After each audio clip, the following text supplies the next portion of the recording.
วิธีการที่เราจะเก็บเงินที่มีเต็มอยู่ในอากาศสมัยนี้นะเป็นยุคแห่งการว่าเงินจะมีเต็มลอยอยู่เต็มในอากาศต่างแต่ว่าเราจะหู้หรือบ่หู้วิธีการที่จะเก็บออกมาเท่านั้นคำว่าเอาตัวนี้นะบ่เป็นคำว่าที่เพ้อเจ้อหรือว่าเพ้อฝันเลยคำว่าตัวนี้มันเป็นคำว่าที่จริงแท้แน่นอนเพราะว่าในยุคนี้หันถ้าสมมุติเราอยากเห็นอันใดอันหนึ่งเขาสามารถสอบค้นได้ง่ายๆจากอินเทอร์เน็ตและเราสามารถหาเงินเริ่มต้นหาเงินได้ง่ายๆสามารถเข้าถึงผู้คนได้ง่ายๆเข้าถึงสื่อว่าคือยุคสมัยตะกี้เนาะยุคสมัยตะกี้ที่ว่าเฮาบ่มีอินเทอร์เน็ตเฮาบ่มี Facebook หรือเฮาบ่มี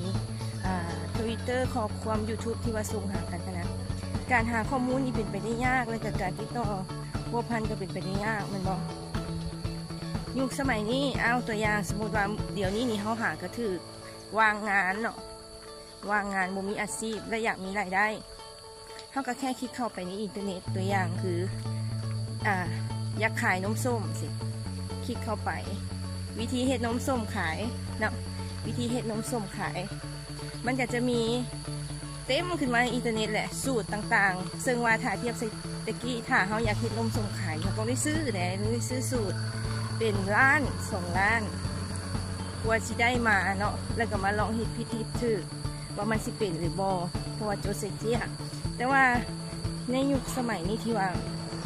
ว่าข้อมูลข่าวสารและก็วิธีการต่างๆมัน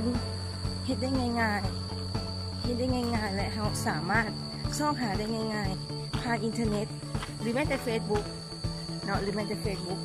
ถ้าเราอยากซอกหาวิธีการก็ยังมีหลายๆคนที่ว่าแชร์ข้อมูลเคล็ดลับต่างๆเนาะและคันบ่เข้าใจสิก็ยังได้ไปตอบถามกันในคอมเมนต์เนาะมันก็มีคำว่าอันนึงอีกได้ว่าทุกคนในโลกนี้บ่มีไผที่มีปัญหาทางการเงินมีเพียงแต่ว่าเจ้าบ่ฮู้ในการบริหารเงินต่างหากคือว่าเมื่อกี้แหละว่าข้อมูลข่าวสารมีเต็มอยู่ในอินเทอร์เน็ตถ้าเจ้าบ่ฮู้วิธีเฮ็ดเจ้าเพียงแต่คลิกเข้าไปแต่สำคัญว่าเจ้าต้องฮู้วิธีการว่าเฮาสิหาข้อมูลได้แนวใดนั่นก็คือคีย์เวิร์ดนั่นเองเนาะมีแต่คลิปต่อไปครูสิมาแนะนำเกี่ยวกับวิธีหาคีย์เวิร์ดที่จะซอกหาข้อมูลได้อย่างตรงจุดเนาะ